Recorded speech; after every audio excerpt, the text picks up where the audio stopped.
After making contact through time, Lee Shaw must lead himself through Axis Mundi, present Lee guiding the Lee from the past to avoid the horrors of the underworld, and using him to place a tracker on Titan X so they can locate her in the modern day. Meanwhile, Cate and Kieko travel to a cursed shrine to discover the secrets of Titan X. What's up, Everyday Man back? Welcome to a brand new video, and today we're going to be doing another Monarch Legacy of Monsters Season 2 review/breakdown. In this one, we are jumping on into Monarch Legacy of Monsters Season 2, Episode 7, String Theory.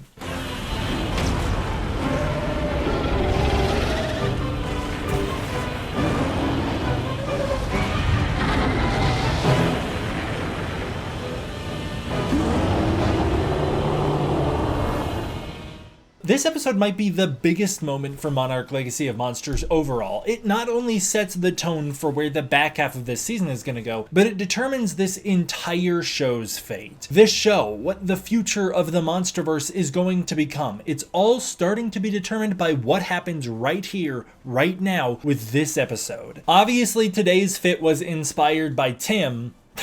Obviously, today's fit is inspired by my boy, Young Lee Shaw. Ignore this patch, I couldn't do anything about it. But I think my little handmade badges turned out very well, as I think the whole look came together really well, especially considering I put it together today.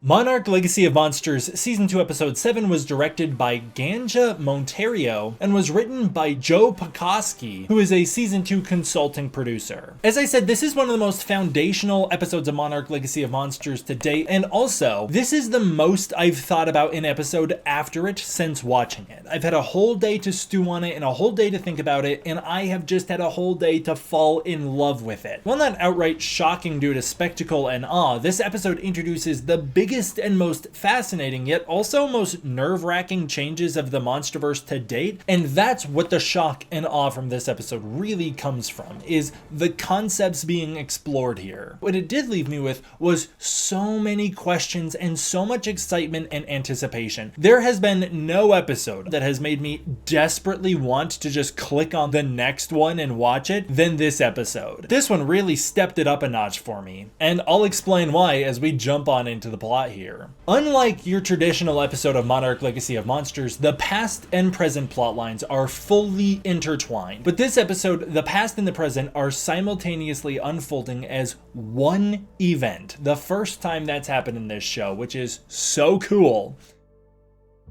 And we start out in Axis Mundi with Lee Shaw in 1962 and accelerating. It actually wouldn't be 1962 at this point, it'd be 1968 technically speaking here. But we pick up with the 1962 Lee Shaw on Axis Mundi Day 6, Day Foxtrot. I absolutely love how much emphasis this places on the trauma and stress and fear that is placed on Lee from being in Axis Mundi. This is a horrifying experience. He is in a world of monsters, surrounded by danger and terrors he can't even comprehend. He has no food. It's a really, really threatening and desperate situation for him to be in. I personally feel like, as we've seen in the movies, Hollow Earth is not all that threatening, especially if you kind of understand your way around it. As long as you're not Mikhail walking up to a tree mimic and getting eaten, Hollow Earth doesn't seem nearly as threatening as Skull Island did, for instance, where you could barely go a few minutes without getting attacked. And Axis Mundi brings a similar level of danger, but in this case, it's more of a threatening atmosphere, although there are monsters lurking around every corner in Axis Mundi as well. Lee says he has a companion, Burke, who he's burying, which means Burke potentially survived for 6 days in Axis Mundi, which I don't think is true. Burke appears to be the one who gets killed by the Ion Dragon. I believe that's who that is. Maybe Burke is the woman who gets electrocuted, but either way, both of those happen pretty much immediately upon landing, which means Lee was either able to just recover the body, or he has just made the decision to bury him officially. Axis Mundi continues to look amazing. I've said this before, and I will continue to sing its praise, but this is what I wanted the Hollow Earth to look like. When I originally heard we were going to go into the Hollow Earth and Godzilla vs. Kong, this is kind of what I pictured. A world that felt threatening and dangerous and alien and foreign. I know a lot of people love the Hollow Earth from the films, and that's totally fine. No dissing the Hollow Earth from the films. If you're into it, that's awesome. But it's a little more fantasy than my preferences, which lie in in the sci-fi realm, and that's where this really excels for me. Also, the sky having that like crackling energy of lights and colors, that's pretty much exactly what I pitched that the Hollow Earth night cycle should look like. All the way back in 2021, I pitched that the light in Hollow Earth should dim every 12 or so hours, and the gravity inversion should be filled with a magical, glowing, northern lights-ish magnetic energy. And that's pretty much exactly what Axis Mundi looks like, so no surprise that I'm so in love with it. We jump a little bit to day 15, which confirms Lee does survive the 20 days in Axis Mundi required for the 20-year time skip on the surface, which he experiences. However, this doesn't explain why in season 1 he claims to have only been down in Axis Mundi for about 7 days. I do have some theories about that, but I just think that's a very, very important discrepancy to note. There was a fantastic moment there where Lee looks at the viewing bed he dug for himself as a grave and sees himself lying in his own grave and is like, I'm not sleeping in that. And you just see the madness kind of taking over him as he's so overwhelmed. But for a second there, I truly thought, due to the time travel and all the weird trippy stuff going on, that this was actually going to be a jump forward to the ending of the episode, and we were going to find out that a Lee from an alternate timeline just entered our timeline and killed this Lee. Also, I'm going to do this a lot throughout this episode because it's the best episode of season 2 for this, but shout out to the music during this scene. It was fantastic. The music in this episode was so great. Leopold Ross kills it. Lee officially contacts himself through time. It's not a one-way connection, and it isn't an echo from the past. That is so crazy. I will have a full video explaining what is going on here to the best of my understanding, as I don't think that this is some sort of like world-breaking, oh my god, they just threw time travel in for no reason. This makes sense to me, and I hope to explain this in a way that makes sense to you guys in a future video. But basically, Axis Mundi isn't a place on Earth. The gravity wells that take you from Earth to Hollow Earth, there is no Axis Mundi in the middle. The gravity wells are confirmed to be a wormhole producing space-level gamma radiation, which means they are connected by something. Stranger Things fans will now know this concept a little better, but basically, the Earth is the right side up, Axis Mundi is the upside down, the actual alternate realm in the middle of the wormhole, and Dimension X is like Hollow Earth. Axis Mundi isn't a literal physical space on Earth, it's an alternate dimension, which is in a higher plane of reality. I believe Axis Mundi is 4th dimensional onward, which would explain why it's able to bend through time, as if you reach the 4th dimension, you're no longer interacting with time in the same way. It's no longer linear, it's actually all at once. I know that's kind of another hard concept to grasp, but I will do a video explaining this. This was actually played around with in Godzilla Singular Point as well, and this is according to actual real-world theoretical physics, hence the title String Theory. This is a sort of a real-world science fiction going on here. Also, I should have led with this, but this is how the movie Interstellar works. That's very similar to this. The shock on Kurt Russell's face as you see his fears and his thrills about contacting himself, like there's an excitement to this, it was wonderful. As Suzuki would say, all miracles should be terrifying, and this is certainly a terrifying miracle. I loved Shaw trying to comfort himself while keeping his cover. It was such a great dynamic, and again,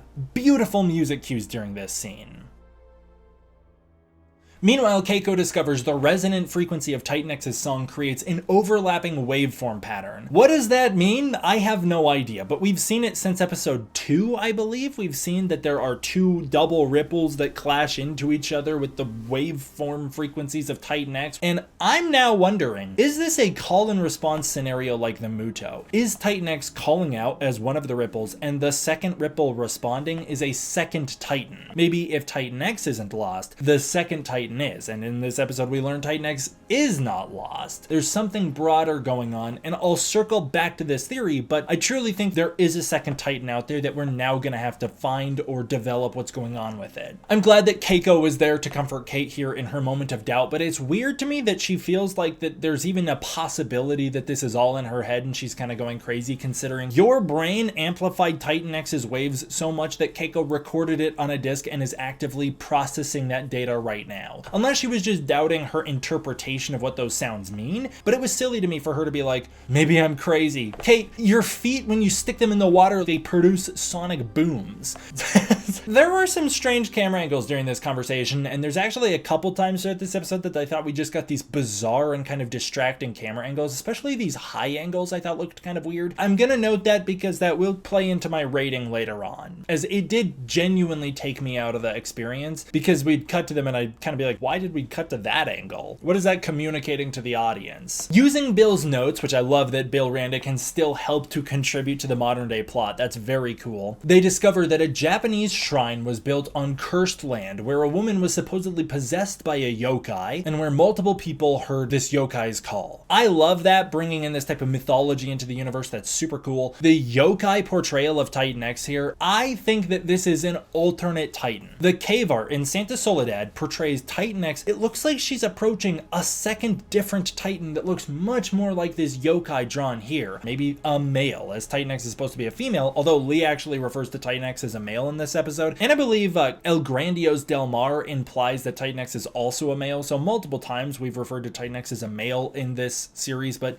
confirmed to be a female. Maybe this other one is the male version. I also love that we continue the idea that Bill is following local legends and oral traditions in order to understand the world. This is actually how he learns about Skull Island as well, but it's just one of my favorite traits of his. Okay, so is Kentaro gonna fight a dragon here? It's very peculiar that he takes that art piece. That's gotta be a type of foreshadowing. I'm glad that Mei shows up here to kind of reconcile with Kentaro after their last encounter went so awkwardly south, but Mei still sort of kind of is flirting with Kentaro in this scene. I appreciate the dynamic she's trying to go for though, where it's like a very casual friendship dynamic, very platonic, and it's unfortunate that they do have that history together because unfortunately they're not able to fully reconcile, because on top of everything else, my boy Kentaro has entered his sass arc. Him lashing out makes complete sense for his character. I'm bummed that he's going through this sort of villain arc, and unfortunately he's just met a very, very bad influence, as we'll talk about, so I do feel bad for Kentaro, but he's not my favorite this season. Tim having Mei arrested actually makes a lot of sense considering she went AWOL with Apex, so as far as Tim's concerned, she's just straight up still working for Apex, and so he literally does feel the need to actually arrest her.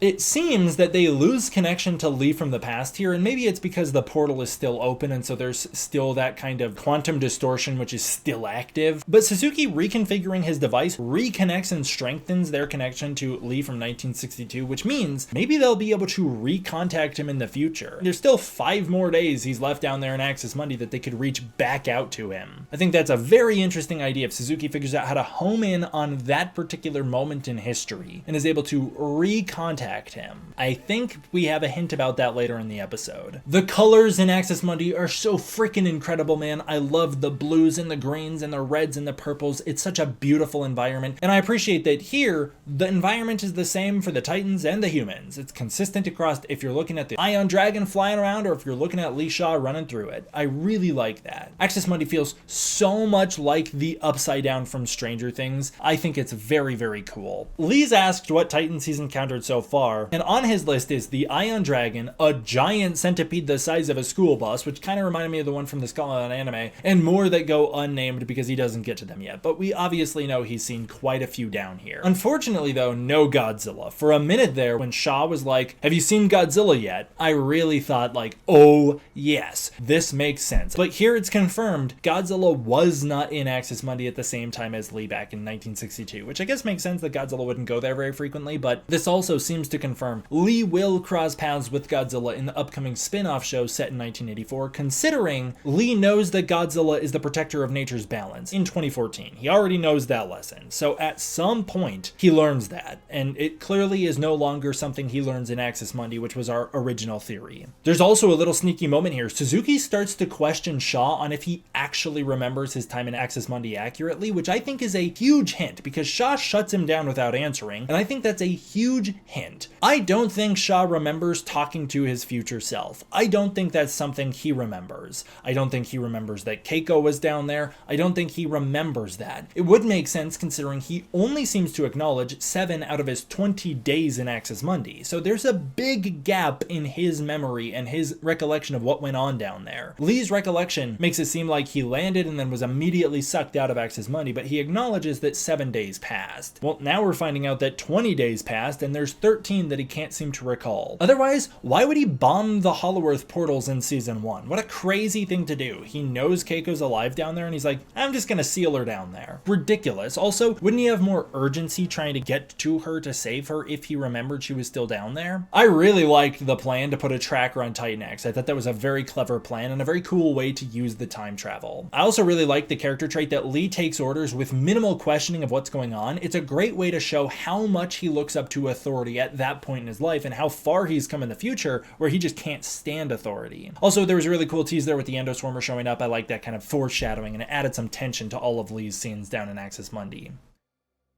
Kentaro, meanwhile, heads to Phuket, Thailand. I don't think I said that right, but maybe it's called Phuket, Thailand, as a reference to General Phuket, who's no longer in this show. Where is he? Bring him back! And here in Thailand, Kentaro meets up with Isabel Simmons. Now, why would they be in Thailand? Well, I've got the answer for you. In season 1, Hiroshi recorded 2 unexplored vial vortexes that never get addressed throughout most of season 1. Only one offhanded reference from Tim. One of them is in Central Asia, which I'm thinking is most likely in Russia, and it'll play into that Lee Shaw spin-off show. And the other is in South Asia. Tim speculates that it could be in Vietnam or Cambodia, but he hand drew the map he's speculating about. It most likely is in Thailand, exactly where they are here. This means Isabel Simmons has come in contact with an Axis Mundi portal. I like this little detail, but apparently Walter Simmons originally planned to save the rainforests in Thailand, but got bored with it and gave up. It's such a tech dude thing to do, to have a bunch of money, the ability to actually help the environment, and then just get bored because you're probably not seeing the profits you wanted from it. Why would you do something good for the planet and humanity? But then Isabel starts trauma dumping on Kentaro and completely altering his own perception of his own life. She trauma dumps and explains that Walter gave up on her relationship, and so she doesn't have anything to do with Apex or her father. She totally projects this chip on her shoulder onto Kentaro, and he buys into it because he's so insecure and vulnerable. She basically emotionally manipulates and kind of emotionally grooms the poor dude. I loved the scene where Suzuki's walking Lee through how to build the tracking device with the Hourglass pod, how to take that Hourglass pod's tracking device and turn it into a mobile tracker they can put on Titan X. It was fun because it's a great way to see Lee struggle through understanding how to do this scientific stuff as a non-scientist. And it was also really cool how when he started to ask too many questions and when confronted with that, Shaw realizes the best thing he can do is to not try and justify the decisions, but instead to just present and flex his authority against him. As many of you guys celebrated when I posted the teaser clip this week, Tim freaking leveled up so much this season. From basically still being an assistant to being super insecure, thrust into a position of power, to finally being a man who leads with authority and confidence. But oh my god, May's audacity to show up and immediately hit Tim with so much attitude is crazy. I love that Tim is just there to confront her head on, call her out directly on the problem, putting the responsibility back on her for what she did. May in season 1 promises that from now on, I'm the only one who will pay for my mistakes, and yet she consistently refuses to take accountability for her own actions. But it is nice for him to actually put that accountability back on her shoulders, as she has not taken any responsibility for actually teaming up with Apex, going through with their incredibly risky and dangerous plan. She still hasn't acknowledged the exploitation that could have come from it, allowing Apex to control their own Titan, and she's not apologized or taken any responsibility for her part in Hiroshi's death, even when talking to Kentaro. So you go, Tim.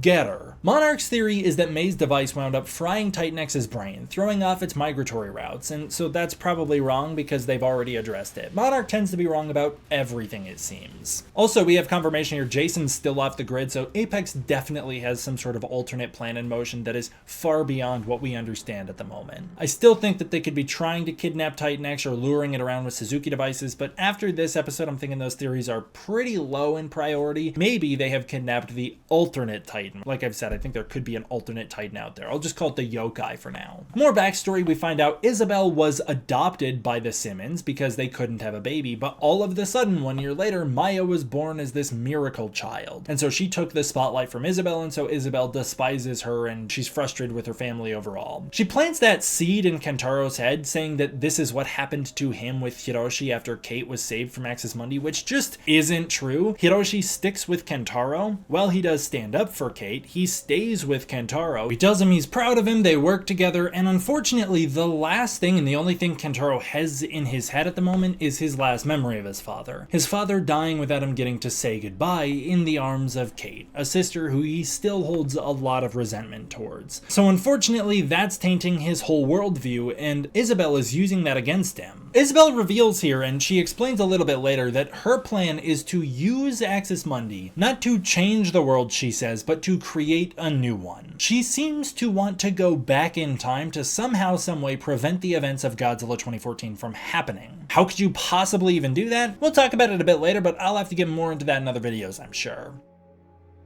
I really liked that Lee started to pick up on traits from himself and Shaw and started to slowly connect those dots. When he asks for Shaw's name, Shaw instead says, "You can call me Colonel," which puts into perspective something that has always been a part of Lee Shaw's backstory, but I guess I just never noticed before, and that's that Lee is a major in 1962 during Operation Hourglass, but in 2014 onward, he is a colonel. This means he ranks up properly through the army one last time, which means he's brought back from the dead, like he's fully reintegrated into the army at some point, presumably during his mission in 1984, which is what the Lee Shaw spin-off show is about, where he will rank up in the army. This also means he wasn't in secure asset management for as long as we thought, unless that's the only mission he goes on, which I don't think it is. I think the army was free to continue to use Shaw as a tool until at some point he probably wanted to rebel and go off on his own to escape, which put him at odds with Monarch, which obviously led to his more secured state. I loved Lee and Shaw, which is how I have to refer to them, bonding over Hiroshi, Cate, and Kentaro. That was fantastic. Shaw admitting that Cate and Kentaro are family to him was so touching, but I really hope he tells them that, as I think that'd be very important for both of them to hear. It was also a great way to develop Lee's connection to Hiroshi one more time, and just show how much Hiroshi meant to him. Has Lee not seen one of those lightning storms before? I thought he had, because one of them killed his crewmates, and he reflects upon it in season 1, but here he's surprised to see the energy building on the ground, which makes me wonder what's going on here. Our current understanding of the way those lightning storms in Axis Mundi are caused is by somebody entering Axis Mundi. We don't know of anybody else who enters Axis Mundi at this point. Hiroshi won't show up for a long time, and nobody else we know of shows up to Axis Mundi. Going off the rules we understand right now, what I actually think is happening is that somebody from later in the show has just shown up in Axis Mundi to this point in history. That's my guess at the moment, which maybe means Isabelle's plan does work out in some regard. She, or Kentaro, might be coming back to this moment in history, hoping to change the future, which means maybe their plan is to recruit the young Lee Shaw to have him help prevent G-Day in the future, or maybe Shaw has to come back to this moment for some reason to warn his younger self about something. I don't know. I thought the reveal of how Lee got the scar on his cheek was pretty underwhelming. He just fell down a hill while lightning was going off. That was a little underwhelming. I like to think it was a Titan event, but this also might be further confirmation that we're in a time loop, as that scar, it remains. It shows up in the present day as well. It's always a part of him, and it always has been. It doesn't just spawn in all of the sudden, it's always been a part of him. Lee finding Keiko's camp absolutely shocked me, as for a moment I thought that was the moment where we were about to branch timelines. It was so great as well that he just realizes immediately whose camp it is by finding the Geiger counter. I thought that was really cool. Lots of beautiful frames within frames this episode, in Axis Mundi especially, but even some here on the surface, which I wanted to shout out, very pretty. But I'm curious, is Keiko lying outright to Cate here, saying that she was never in love with Shaw? Because she very much admits that she's in love with him in her letter, and Keiko doesn't like to tell lies, just keep secrets. So maybe she's come to the realization after all this time that she never loved Shaw, or maybe she still can't admit it to herself the way that Lee wouldn't admit it to himself. Cate was great this episode though. I really liked that she shows this blend of both Shaw's no-nonsense, no-messing-around personality and Keiko's scientific curiosity and compassion. She really is the child of the two of them in a weird way. It's great. I loved the moment where Lee discovers that he's talking to himself from the future. That was handled fantastic. The weight and fear that causes was great. And I gotta say, this is Wyatt Russell's best episode of the show so far. He does an incredible performance here, as does Kurt Russell. I actually think this might be Kurt Russell's best performance in the show as well, and it's very fitting that it gets to be interacting between the two of them, father and son sharing the screen in a sort of verbal way. Shaw finally admitting out loud aloud that he has always loved Keiko was a wonderful moment here for him, as well as Lee realizing that he is in another world and he can create another lifetime where they're together just like her letter promised, but ultimately we know that doesn't happen. I thought that was great though, the way they worked that back in, and that almost tempts him to do it. Shaw seemed genuinely worried though that his younger self was going to change history, which begs the question again, are they able to, or are they in a time loop? I think they are in a time loop, but they don't know it yet. That's my thought. But it was a great moment even there to see Shaw of the present start to consider that possibility, like maybe things would turn out better if he does change history, and he's like, maybe this would be good, but then he realizes that this wouldn't be, and history needs to play out the way it is. However, Suzuki also seemed equally concerned in this moment that they were going to alter history, which makes me think they can alter history in some way, or it's possible theoretically. Like maybe they're in a time loop at the moment, but there is the theoretical possibility they could alter the timeline. I loved the scene where Shaw helps Lee let go of Keiko. That was beautiful. It was a beautifully handled sequence. It's one of the best scenes in this entire season, and one of the best scenes in the show so far for me. The music was the best in this season as well. This scene takes the time it needs to fully unpack the emotional weight of this moment for both Lees. It was great. Also loved seeing Keiko on her own, independent, surviving and thriving in Axis Mundi. Pretty cool little device she has there, a spear responder thing that she uses to hunt. Very cool. And we see a little weird Axis Mundi fish type creature there. That was cool. Amazing way that they worked back into lost time motifs here as well. Leopold Ross continues to kill it this episode, and this scene did such a good job. I think it's the first scene this season to truly properly get me to tear up. I found it to be really incredibly moving.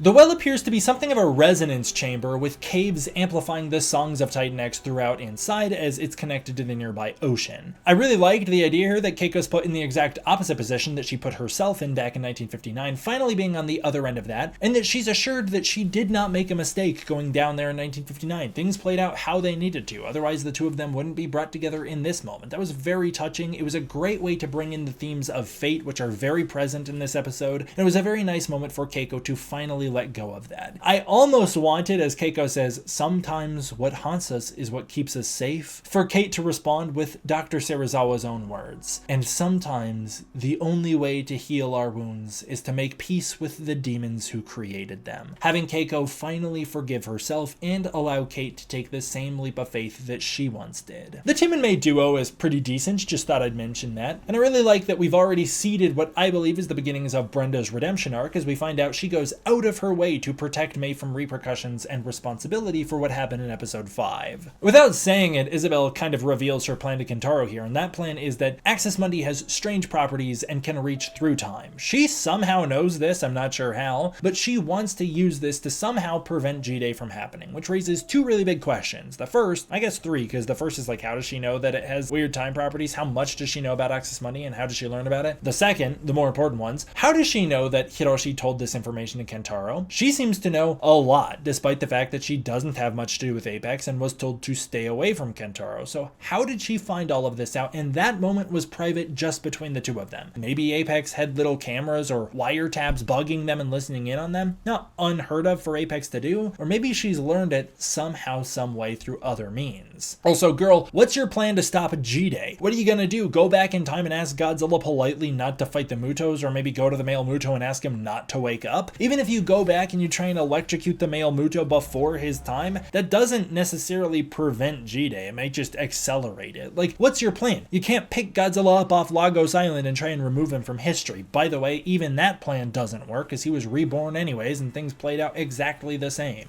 So what exactly is her plan? I think maybe it has something to do with Lee Shaw, but I'm not entirely sure. However, it does seem her plan will start to take effect tomorrow, so maybe there's already some event that she knows is going to happen that's something of fated, like this is going to happen regardless with Axis Mundi, and so she needs Kentaro there for it. Also, why is Apex not interested in exploring this potential of time travel? Feels like something Apex would be all over if they realized it was possible, which means she must have learned this somehow, some other way. It was pretty hyped to see Titan X's mountain return. I don't know why, but I just loved going back there. They describe it as something of a wasp's nest from hell. Does this mean that Titan X is something of the queen bee and all of the scarabs are like her worker bees? And if so, what is that relationship with mating? I don't know how bees work. Who fertilizes the queen bee's eggs? Isn't there like a guy that does that, like a bee that's designated for that job? Interesting here that Shaw seems to warn young Lee that things are about to get intense right before the Ion Dragon and Endopede attack happen. However, he's still sort of concerned on the other end. So what exactly is he warning about? Is he warning about Titan X, the scarabs, or is he getting his memories back from the 13 days that he had previously forgotten? Is he now completing a piece of the puzzle that for him was lost and he finally has that bit of time back? I'm very curious to find out if Lee currently remembers what's happening. The Ion Dragon returns, which was such a cool surprise. That was very awesome. Now it features an updated tail, which allows it to pick things up like a claw machine. That was cool. The Endopede chase was also very awesome. I loved using this to build out the ecosystem and environment of Axis Mundi, showing that these things hunt each other, which was very cool. It builds it out as a natural habitat, which is something that Hollow Earth is great about, so I liked seeing that as well. Also, its Narc air spray, which I still don't know how to say, being used to immobilize the Endoswimmer was a great justification for the Ion Dragon to have that power. It was so cool. Also, really cool to see that Shaw has some sort of PTSD from seeing Titan X in episode 1. I always like when trauma weighs heavily on characters. Lee was then cracking me up in this scene where he's like, I don't know if this is such a good idea when he goes to hack into the rock. I really like both of these characters so much. And I love the way that he and Shaw make sense of Titan X's hibernation without their full grasp of science. It was a very good way to show their lack of scientific knowledge and kind of show that Lee of the past has always been a bit of a blunter character and not the sharpest tool in the shed, but it also shows how much he's grown over time as he now has a scientific analogy to actually compare it to. That was pretty nice. What exactly does Lee jam that tracker into? Is that a big wound on Titan X's arm? Oh, maybe he caused it by hacking into it. I just realized that, but it's like, what was that? That he just shoved it inside Titan X and it somehow stayed in there. Big question, how did Suzuki just get the tracking data on Titan X? Is it because they just officially altered history? Did this happen in real time? Did it spawn in real time? If so, what's up with the cut that was already there? I think maybe Suzuki just started looking for it, and theoretically he would have always been able to look for it and find it, but he didn't know to search for that frequency yet. Kate finds the resonance chamber, discovering the strongest source of the double ripple, and she comes to a full understanding of Titan X. Very cool little moment.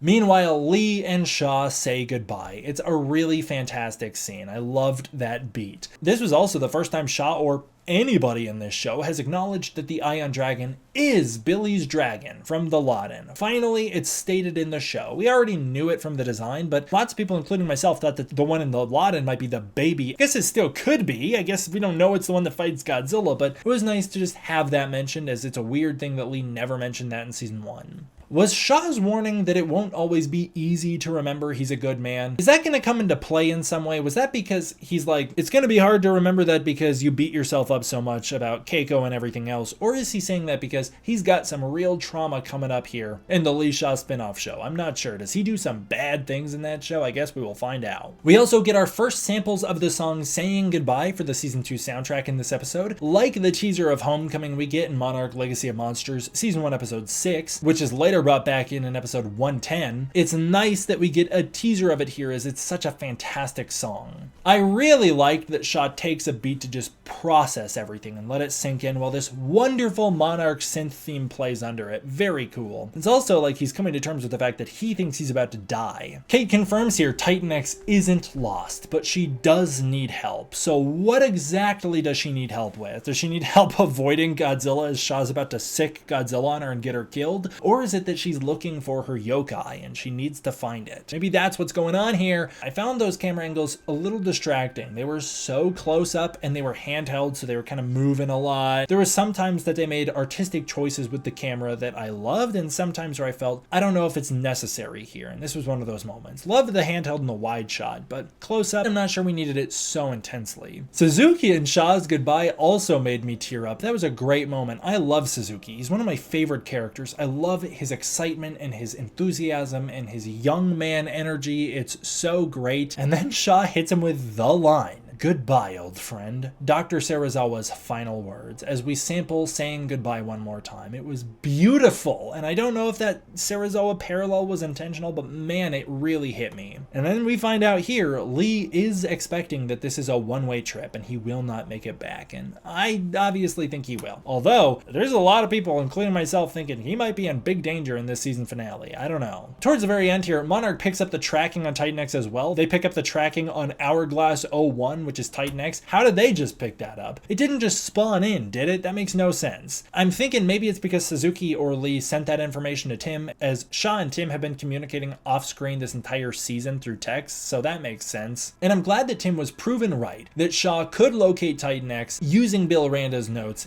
in front of Director Barris, finally proving him wrong to his face. Very nice. And then we end with the epic, very foreboding teaser as Titan X officially arrives on land in the Australian desert. Well, blue, meaning it's not enraged. Oh no! Titan X, you better run. Godzilla is on his way. This is the location that Godzilla fights Titan X in the trailer, which makes me think that Godzilla fights next episode. I don't know how that's not going to be episode 9. What the heck happens in episode 9 to build out the time before the finale?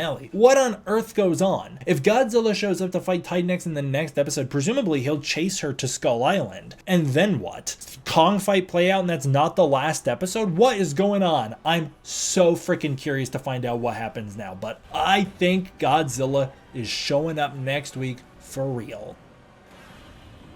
As we wrap up here, if you couldn't tell, I loved this episode. I thought the story was fantastic. This episode pushes the narrative more than any other episode this season has done, while keeping the focus grounded on the characters and their emotional journeys. We now have a much better understanding of what Titan X is and what it wants. We understand she's not dangerous, she's just in need of help. We finally see what happened to Lee's time in Axis Mundi, answering one of the biggest questions from season 1, while breaking open the door to time travel in the MonsterVerse, one of the biggest concepts this series has ever taken. We're also introduced to a third party with Isabel, planning to undo the events of Godzilla 2014. There's so much in motion, so much changes. I loved it. I'm giving this a 10 out of 10. Characterization was at a peak as well. Lee Shaw makes Monarch Legacy of Monsters, and that's never been more apparent than having the two of them have full episode interacting and really sharing the screen in their dynamic. It was great. This is a fantastic episode for everybody. We see people at their strongest and their most vulnerable. We see people making amends with the past and pushing forward to their new destinies in the future. I'm giving characterization a 10 out of 10 as well. The visuals were mostly pretty beautiful. Axis Mundi looks amazing as ever. I love Axis Mundi so much. The colors, the environments, the monsters. This is what I wanted the Hollow Earth to look like. I'm glad that we get Hollow Earth as well, but I really like that I get this portrayal of this type of a world as well. All the scenes with Lee and Suzuki looked great as well. The scenes with Kentaro and Isabel looked great. There's just sometimes I found those camera angles pretty distracting, mostly in the Cate and Kieko sequences, but nothing outrageous. I'm giving visuals a 9 out of 10. As for music, if you couldn't tell, this was my favorite score per episode of the season so far. This is the most effective and powerful the music has been this entire season. This is like right up there with season 1 episode 10. I'm giving this a 10 out of 10. As for entertainment, this is the type of episode that reminds me of one of my favorite things, which is that Monarch Legacy of Monsters captures a vibe that I'm really happy about. I understand that this episode isn't the type of energy that most people want. Titans aren't fighting left and right, and that's fine. You got Supernova coming up. You'll be alright. But this had me more engaged and emotionally rewarded than ever this season. I'm here to watch this show for the story, characters, and emotional beats set in a world with monsters. That's why I like Godzilla. That's why Godzilla is my favorite character and stars in my favorite films. It's what separates Godzilla from other B-movies. The fact that Godzilla stories take their time and are comfortable exploring human characters, their emotions, and themes within that realm that set Godzilla apart from other giant monsters. Films like Godzilla 1954, Mothra vs. Godzilla, GMK, Shin Godzilla, Godzilla -1, and so many others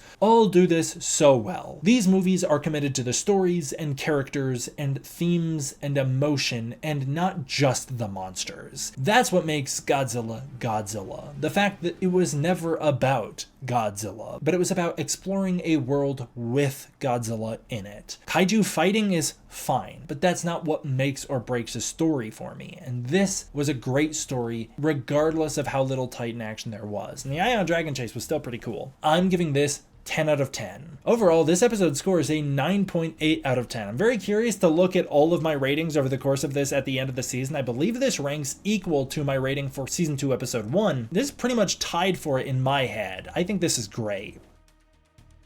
As for our viewer polls, last week I asked you guys what you thought about the plot twist that Godzilla's attack on Tokyo was just a dream sequence, and 69% of you guys had a pretty reasonable take, which is that you would have been more into it if it was longer, but seems like you guys liked it overall. 14% said it was fantastic, which is awesome, but unfortunately 10% just hated it. Many people hated it initially, but have cooled down on it over time, which is nice. I also finally got to ask you guys this spoilery question of who do you blame for Hiroshi Randa's fate, and I am totally on board with this. This is the first time I've been fully on board with the rankings here. Apex at number 1, 78% agree that Apex is the cause here, 10% on Hiroshi as he made his own choices, 8% on Cate, and then finally Titan X and the Scarabs only at 4%. I kind of threw them in there just to see if anybody would vote for them, as they're totally not to blame. As for this week, I want to ask you guys, how do you feel about the potential for the MonsterVerse to explore time travel? Do you love it and hope they embrace it fully? Are you down, but only if it's done incredibly, super specifically and precisely and carefully? Are you like, this was good, don't go any further, I don't want any more than this? Or are you like, not good, don't like any of this, get it out of here, does not fit the universe, does not fit the tone, and I don't want it anywhere near Godzilla? Very curious to hear you guys' thoughts. Comment down below and let me know, and look out for that viewer poll when I post it. And that'll be where I wrap this one up. Thank you guys for sticking with me on this one. As always, I want to give a huge thank you to my patrons over on Patreon. It is through the support of the patrons on Patreon that I'm able to continue to make videos like this for you. If you want to support the Patreon, you can use the link in the description below where you can get early access to content, access to the Discord community, and more. If that's not your thing, please consider joining as a channel member. I'd really appreciate it. Thank you guys all for watching. I hope you enjoyed. I will see you all next time for the next one. D-Man out.